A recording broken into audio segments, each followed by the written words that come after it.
नमस्कार दोस्तों, मेरे YouTube चैनल पर आप सभी स्टूडेंट का स्वागत है। तो दोस्तों, आज हम हमेशा की तरह हिंदी का फुल टेस्ट पेपर सॉल्व करेंगे जो आपकी आगामी परीक्षाओं के लिए बहुत ही महत्वपूर्ण होंगे। तो आज दोस्तों जो 30 प्रश्न हैं वो 30 चैप्टर से लिए गए हैं। तो आइए इन प्रश्नों को देखते हैं। तो जिन लोगों ने अभी तक चैनल को सब्सक्राइब नहीं किया है वो लोग इसको सब्सक्राइब कर दें और वीडियो को लाइक अवश्य कर दें। तो देखते हैं हमारा पहला प्रश्न क्या है। ठंडा लोहा जो है वो किस लेखक की रचना है? महावीर प्रसाद द्विवेदी की है कि धर्मवीर भारती की है कि महादेवी वर्मा की है कि जयशंकर प्रसाद की है? तो ठंडा लोहा जो है दोस्तों वो धर्मवीर भारती की रचना है, ठंडा लोहा, ठीक है। और महादेवी वर्मा ने कौन कौन सी रचनाएं की हैं? यामा, यामा, नीरजा, नीरजा, और कौन सी की है?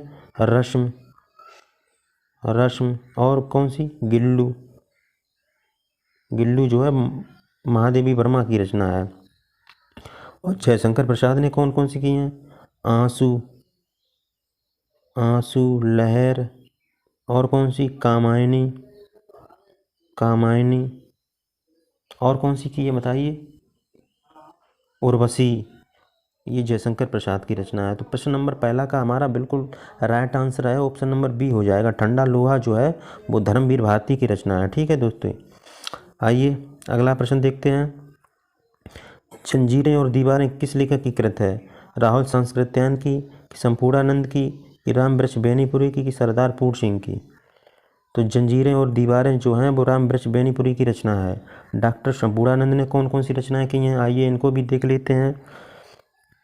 तो दोस्तों, मेरे चैनल पर ऐसे ही आपको प्रत्येक प्रश्न के जो हैं वो व्याख्यात्मक हल मिलेंगे। तो एक एक प्रश्न से हम आपको 5-5 या 10-10 प्रश्न आपको हल करा देंगे। तो अभी तक जिन्होंने चैनल को सब्सक्राइब नहीं किया है तो वो लोग चैनल को सब्सक्राइब जरूर कर लें। तो डॉक्टर संपूर्णानंद की कौन कौन सी रचनाएं हैं? जीवन और दर्शन, जीवन और दर्शन, दर्शन जो है वो डॉक्टर संपूर्णानंद की रचना है। और सरदार पूर्ण सिंह की कौन सी रचना है? मजदूरी और प्रेम, मजदूरी और प्रेम, ये सरदार पूर्ण सिंह की रचना है। तो ऑप्शन नंबर सी जो है बिल्कुल सही हो जाएगा। रामवृक्ष बेनीपुरी ने जंजीरें और दीवारों की रचना की है। स्त्रीत्व शब्द में कौन सी संज्ञा है? जातिवाचक संज्ञा है कि भाववाचक संज्ञा है कि व्यक्तिवाचक संज्ञा है कि द्रव्यवाचक संज्ञा है? तो स्त्रीत्व में दोस्तों भाववाचक संज्ञा है। भाववाचक संज्ञा क्या होती हैं? किसी भाव, गुण, दशा का बोध कराने वाले शब्द को जो है वो हम भाववाचक संज्ञा कहते हैं। तो स्त्रीत्व में दोस्तों भाववाचक संज्ञा है।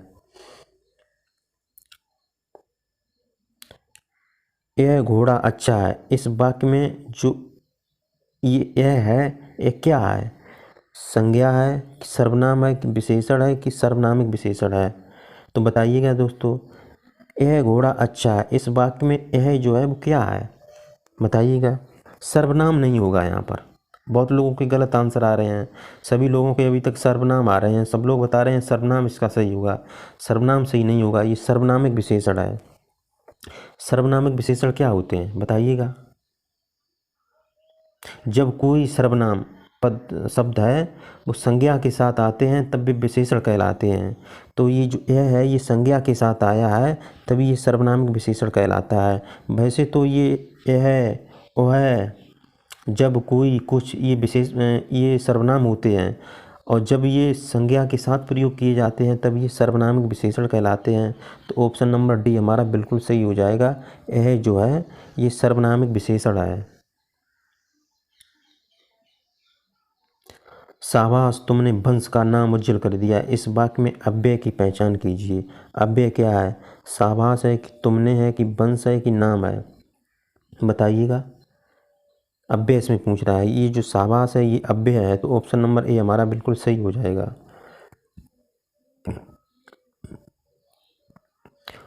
प्रश्न नंबर 6 है। पूर्ण व्यवहार भारतीय समाज की सबसे बड़ी समस्या है।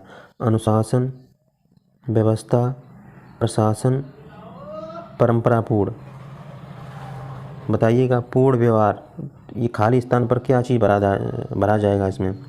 ये अनुशासन इसमें भरा जाए। अनुशासन जो है वो पूर्ण व्यवहार भारतीय समाज की सबसे बड़ी समस्या है। ठीक है दोस्तों, तो ऑप्शन नंबर ए बिल्कुल सही हो जाएगा। तो जिन लोगों ने अभी तक चैनल को सब्सक्राइब नहीं किया है वो लोग इसको सब्सक्राइब कर लें और वीडियो को लाइक जो है वो अवश्य कर दें। ए बड़ क्या कहलाते हैं? नासिक कहलाते हैं कि मूर्धन्य कहलाते हैं कि ओष्ठ कहलाते हैं कि कंठ तालव्य कहलाते हैं? तो बताइएगा। तो ए और ए जो बड़ हैं ये कंठ तालव्य कहलाते हैं, कंठ तालव्य कहलाते हैं। ठीक है। और तावर्ग क्या ये तावर्ग जो है वो मूर्धन्य को कहते हैं। ठीक है, तावर्ग मूर्धन्य को कहते हैं। ओष्ठ को क्या कहते हैं? पावर्ग। पावर्ग जो है वो ओष्ठ के अंतर्गत आ जाता है। तो प्रश्न नंबर 7 का हमारा कंठ तालव्य सही हो जाएगा। विराम का अर्थ क्या होता है? चलना, ठहरना या रुकना, विचरना, स्वर। तो विराम का दोस्तों अर्थ जो है वो ठहरना या रुकना होता है। कामता प्रसाद गुरु जी ने जो है विराम चिन्हों की संख्या कितनी बताई है? 20। कामता प्रसाद गुरु ने विराम चिन्हों की संख्या वो 30 बताई है। आइए अगला प्रश्न देखते हैं। चमत्कार प्रभाकर में कौन सा प्रत्यय है? इसमें प्रत्यय पूछा है दोस्तों। कार या कर, या ई, बान या आड़ी, तो या तर। तो बताइएगा। तो ऑप्शन नंबर ए बिल्कुल सही हो जाएगा। चमत्कार में जो है वो कार या कर प्रत्यय जो है इसमें प्रयोग किए गए हैं।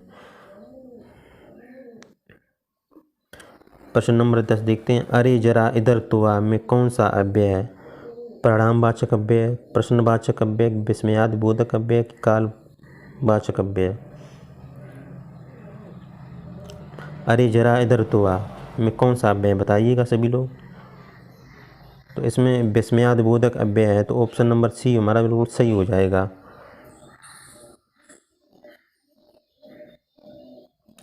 मुझे किस प्रकार का सर्वनाम है? उत्तम पुरुष है कि मध्यम पुरुष है कि अन्य पुरुष है? तो दोस्तों याद रखना, मुझे जो है वो उत्तम पुरुष के अंतर्गत आता है। उत्तम पुरुष में जो है मैं, मुझे, मैंने, ये शब्द हैं जो उत्तम पुरुष के अंतर्गत आते हैं। मध्यम पुरुष के तुम, तुमने, तुमको, तुमको, ये शब्द हैं वो मध्यम पुरुष के अंतर्गत आते हैं। और अन्य पुरुष में बाकी सब जो हैं वो अन्य पुरुष में आते हैं, जैसे यह, वह, ये, वे, ये जो हैं वो अन्य पुरुष के अंतर्गत आते हैं। तो प्रश्न नंबर 11 का वो है प्रश्न नंबर ए हमारा बिल्कुल सही हो जाएगा। मुझे जो है वो उत्तम पुरुष है। प्रश्न नंबर 12 है दोस्तों। जगन्नाथ शब्द में संध कौन सी है? स्वर संध है कि विसर्ग संध है कि व्यंजन संध है कि यड़ संध है? तो जगन्नाथ में दोस्तों वो व्यंजन संध है। ठीक है, व्यंजन संध है, तो ऑप्शन नंबर सी हमारा बिल्कुल सही हो जाएगा।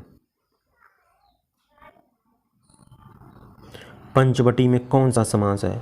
बहुब्रीहि समास है कि कर्मधारय समास है कि द्वंद्व समास है कि द्विगु समास है? तो पंचवटी में दोस्तों वो द्विगु समास है। ऑप्शन नंबर डी हमारा बिल्कुल सही हो जाएगा। और द्विगु समास क्या होते हैं? द्विगु समास का पहला पद संख्यावाची होता है तथा दूसरा पद विशेष होता है। ठीक है दोस्तों, तो प्रश्न नंबर 13 का पंचवटी में जो है वो द्विगु समास है। ठीक है।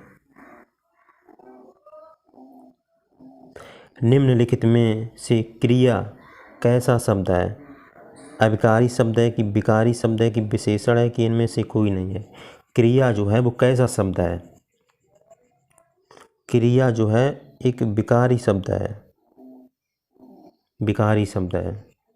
विकारी शब्द वे शब्द होते हैं जिनमें लिंग वचन पुरुष आदि के कारण कोई परिवर्तन नहीं होता है, उन्हें हम विकारी शब्द कहते हैं। ठीक है, तो चलिए अगला प्रश्न देखते हैं दोस्तों। निम्नलिखित विकल्पों में से मत्सर शब्द का अनेकार्थी शब्द नहीं है। मत्सर क्रोध, राग, द्वेष कि ईसा, तो मत्सर का अनेकार्थी शब्द नहीं है। बताइएगा कौन सा नहीं है इसमें। ये जो राग जो है वो मत्सर का अनेकार्थी शब्द नहीं है। बाकी ये जो क्रोध है, द्वेष, ईसा, ये मत्सर के अनेकार्थी शब्द हैं। मत्सर माने क्रोध, द्वेष, ईसा, ये सब एक ही शब्द हैं। और ये जो राग है ये अनेकार्थी शब्द नहीं है। राग माने क्या होता है कि लय, किसी चीज़ की अगर लय पा लेना उसे हम राग कहते हैं।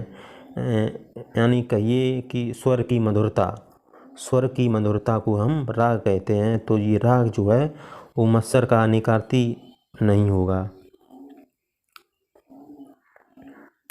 उक्त शब्द का विलोम क्या है? अनुक्त है कि उपयुक्त है कि अनुपयुक्त है कि उपर्युक्त है? तो बताइएगा। उक्त का विलोम अनुक्त होगा, अनुक्त। तो ऑप्शन नंबर ए बिल्कुल सही हो जाएगा। ठीक है।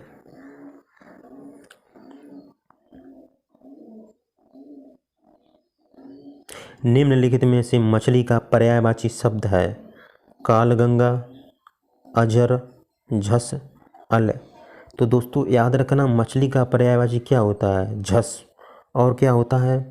मीन माने मछली होती है। ठीक है दोस्तों, तो ऑप्शन नंबर सी हमारा बिल्कुल सही हो जाएगा। सब्ज बाग दिखाना मुहावरे का अर्थ क्या है? बाग में घूम जाना, साग सब्जी पैदा करना, प्रलोभन देना, भयभीत होना। तो सब्ज बाग दिखाना का सही मुहावरा क्या होगा? प्रलोभन देना, किसी वस्तु का लालच देना। सब्ज बाग दिखाना कहलाता है, किसी चीज़ का लालच देना, प्रलोभन देना, उसे हम सब्ज बाग दिखाना मुहावरा कहते हैं। तो ऑप्शन नंबर सी हमारा बिल्कुल सही हो जाएगा। प्रलोभन देना जो है वो सब्ज बाग दिखाना मुहावरा है। प्रश्न नंबर 19 देखते हैं। निम्न में से ओझा का तत्सम शब्द है? पंडित है, उपाध्याय है कि संध्या है कि प्रातःकाल है? तो ओझा को दोस्तों, ये ओझा है, ये कैसा है? ये तद्भव है। तो इसका तत्सम क्या होगा ओझा का? तो ये उपाध्याय है, ये तत्सम शब्द है। ठीक है दोस्तों, तो ऑप्शन नंबर बी हमारा बिल्कुल सही हो जाएगा। ओझा को तत्सम शब्द जो है वो उपाध्याय। प्रश्न नंबर 20 है दोस्तों। निम्न में शुद्ध रूप कौन सा है? ऑप्शन नंबर ए सही है कि ऑप्शन नंबर बी सही है कि ऑप्शन नंबर सी कि ऑप्शन नंबर डी? तो ऑप्शन नंबर ये बी जो है वो बिल्कुल सही हो जाएगा। हातोत साहित्य जो ये लिखा है ये बिल्कुल सही लिखा है। प्रश्न नंबर 21 बताइएगा। बहुत ही इम्पोर्टेंट क्वेश्चन है दोस्तों ये। मैं 3 मिनट में आ रहा हूँ में कौन सा कारक है? इसमें दोस्तों कारक पूछ रहा है, ये कौन सा कारक है? कर्ता कारक है कि संबंध कारक है कि अधिकरण कारक है कि संप्रदान कारक है? तो मैं 3 मिनट में आ रहा हूँ, इसमें दोस्तों अधिकरण कारक हो जाएगा। अधिकरण कारक कौन से होते हैं बताइएगा? संज्ञा के, हम बताएं दोस्तों, हम बताते हैं आपको। संज्ञा के जिस रूप से क्रिया के आधार का बोध होता है उसे हम अधिकरण कारक कहते हैं। अधिकरण कारक के चिन्ह कौन कौन से होंगे? में और पर जो हैं वो अधिकरण कारक के चिन्ह हैं। जिसका जन्म छोटी जात निचले वर्ण में हुआ हो उसके लिए उपयुक्त शब्द क्या है? अंडज है कि शूद्र है कि अंत्यज है कि अछूत है? तो जिसका जन्म है वो छोटी जात में यानी कि छोटे वर्ण में हुआ है उसको हम अंत्यज कहते हैं। तो ऑप्शन नंबर सी हमारा बिल्कुल सही हो जाएगा।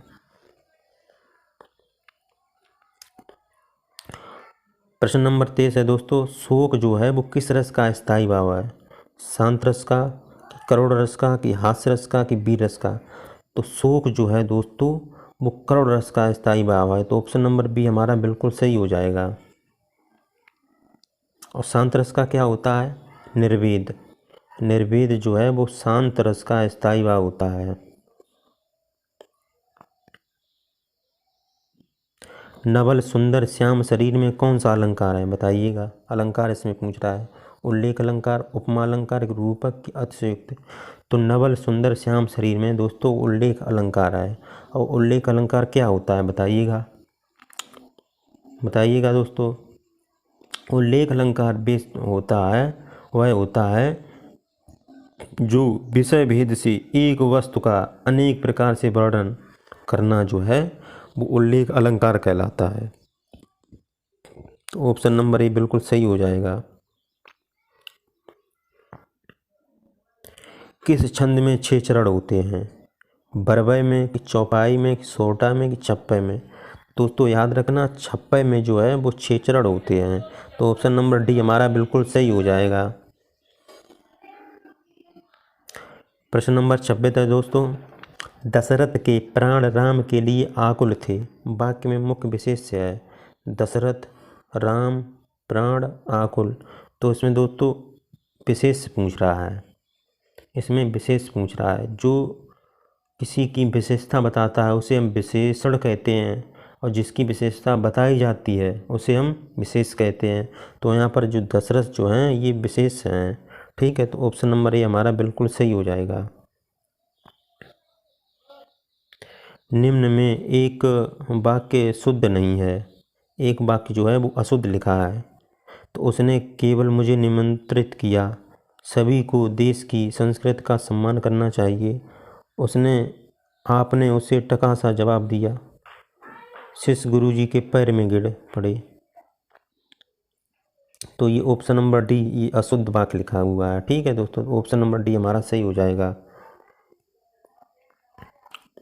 तो जिन मित्रों ने अभी तक चैनल को सब्सक्राइब नहीं किया है वो लोग इसको सब्सक्राइब जरूर कर दें और वीडियो को लाइक अवश्य कर दें। ठीक है दोस्तों,